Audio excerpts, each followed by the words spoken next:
All right, so today we're going deep on iceberg governance.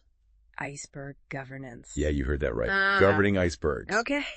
All of your sources this week are exploring the potential of icebergs as like a solution to global water scarcity. I mean, the thing that is really kind of mind-blowing is that icebergs hold something like 75% of the world's fresh water. Right. And yet we have like over 2 billion people who live in water-stressed regions. It's crazy, right? Yeah. Like we're talking about towing these giant blocks of ice to like drought-stricken areas. Exactly. But before we get ahead of ourselves, the sources bring up some really important questions. Like, first of all, how would this even work? Right. And then also, like, who owns these icebergs? Yeah. And what about the potential environmental impact of, like, messing with these giant icebergs? Right. And it gets complicated quickly because legally you have, like, international law, you have maritime regulations, you have environmental concerns, and even human rights concerns. Wow. Okay, so break it down for me. Like, early on, I'm assuming that the idea was whatever country was closest to where the iceberg formed, they had dibs. Yeah, exactly. So that would be like the territorial sovereignty approach. But it's not that simple, obviously. And the UN Convention on the Law of the Sea. UNCL? UNCLS, yes, exactly. Has been instrumental in shifting that thinking to more of a common heritage of mankind approach. Okay. So not just a free-for-all. Not just a free-for-all. I'm seeing a lot of references to Article 121 of UNCLS in these sources. What's the significance there? So Article 121 is really interesting because it basically lays out that icebergs are not islands. Okay. And therefore cannot be claimed by a single nation. Okay. So that's kind of a key step, I think, in the direction of recognizing this shared responsibility for managing this resource. But UNCLS mostly deals with the ocean itself, right? Right. Not these chunks of ice floating in it. That's true. So it doesn't fully provide a solution for iceberg governance. And that's why these sources get into all of these other issues, like the potential environmental impact of harvesting icebergs. Right. You know, we're talking about the ecosystems, we're talking about ocean currents, and, you know, the unintended consequences of introducing massive amounts of fresh water into saltwater environments. Like a chain reaction. You pull one thing out of the ecosystem. Exactly. And who knows what could happen. Right.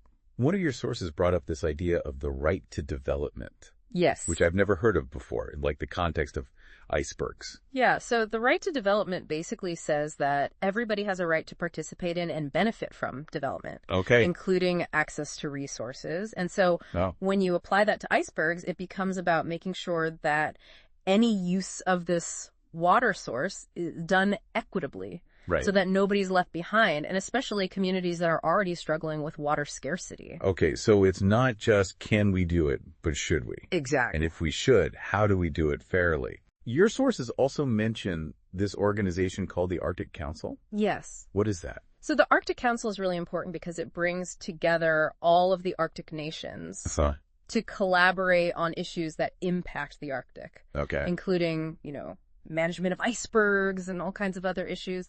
I imagine the voices of indigenous communities are really important in these conversations. For generations, they have lived alongside icebergs. Right. And, you know, they've adapted their lives and their practices to, you know, accommodate the presence of icebergs, and they offer incredible insight to scientists and policymakers. One of your songs even mentioned how Inuit communities, they've used ice for drinking water for centuries. Yeah.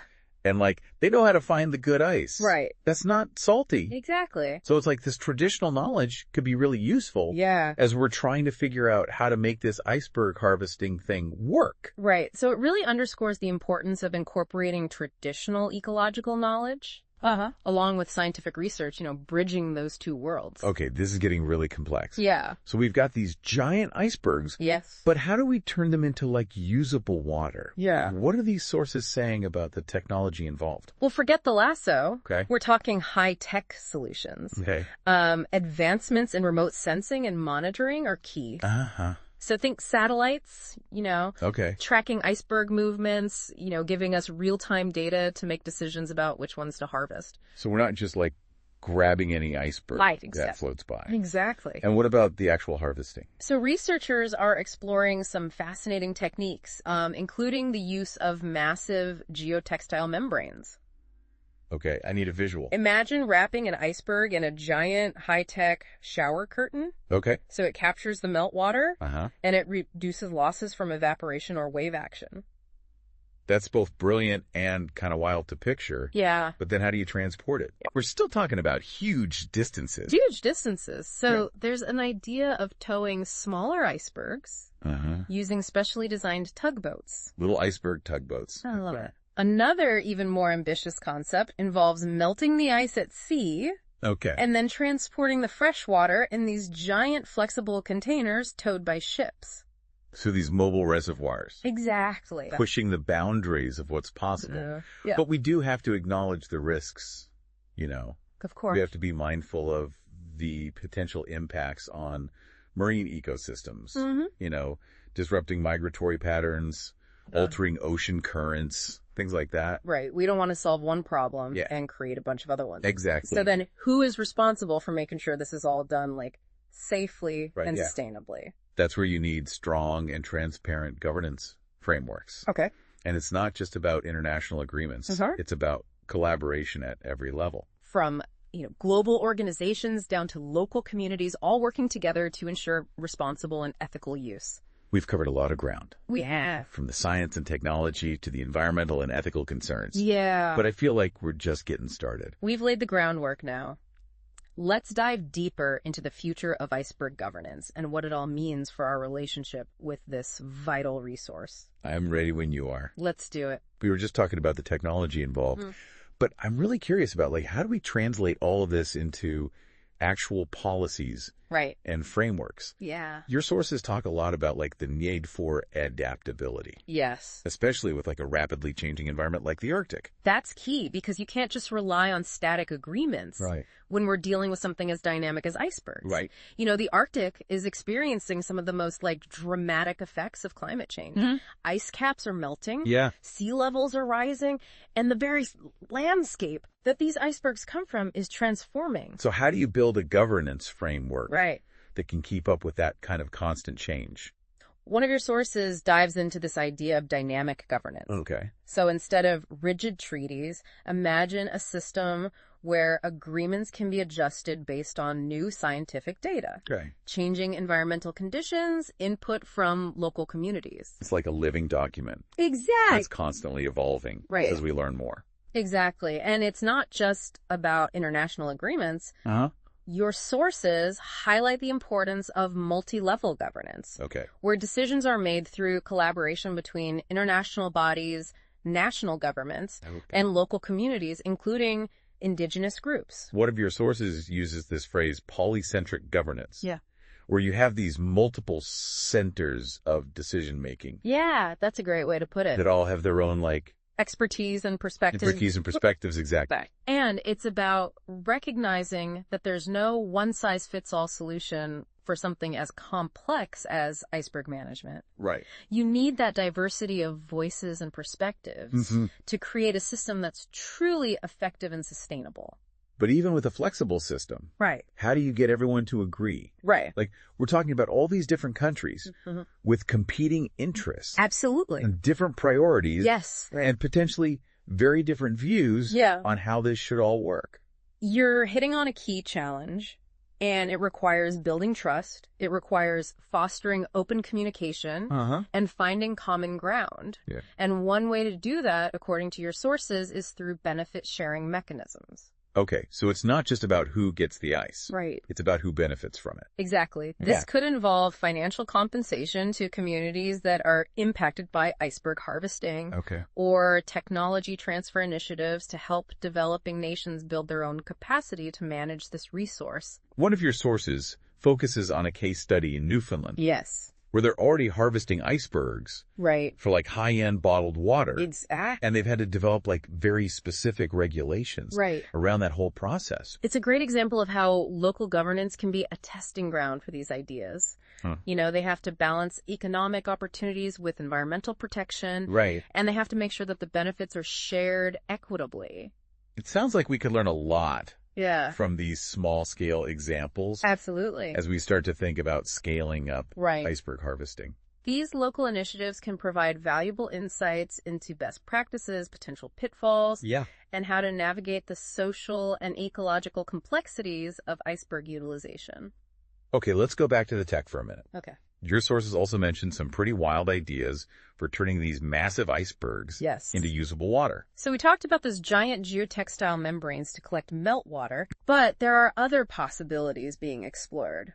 Lay it on me. One idea involves carving out smaller, more manageable chunks of ice, using specialized saws or even lasers. So instead of towing a whole iceberg, right, you're creating these like iceberg cubes. Exactly, if you will. Exactly. These smaller pieces could then be transported more easily, potentially even towed behind existing cargo ships. Oh, that's smart. Yeah.